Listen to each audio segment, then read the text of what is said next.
नवरात्री 2024 पटकन या शॉर्ट व्हिडिओमध्ये आपण जाणून घेऊयात नवरात्रीच्या 9 दिवसांचे 9 रंग कोणते आहेत। पहिला दिवस 3 ऑक्टोबर वार गुरुवार, रंग पिवळा। दिवस दुसरा दुसरी माळ 4 ऑक्टोबर वार शुक्रवार, रंग हिरवा।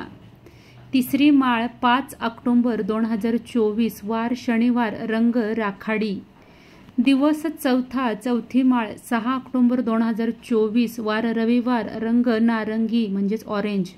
दिवस पाचवी माळ 7 ऑक्टोबर वार सोमवार, रंग पांढरा। दिवस सहावी माळ 8 ऑक्टोबर वार मंगळवार, रंग लाल। दिवस सातवी माळ 9 ऑक्टोबर बुधवार, रंग रॉयल ब्ल्यू। दिवस आठवी माळ 10 ऑक्टोबर 2024 वार गुरुवार, रंग गुलाबी। दिवस नववी माळ वार शुक्रवार 11 ऑक्टोबर, रंग जांभळा म्हणजेच पर्पल। शारदीय नवरात्र उत्सवाच्या सगळ्यांना अगदी मनापासून शुभेच्छा।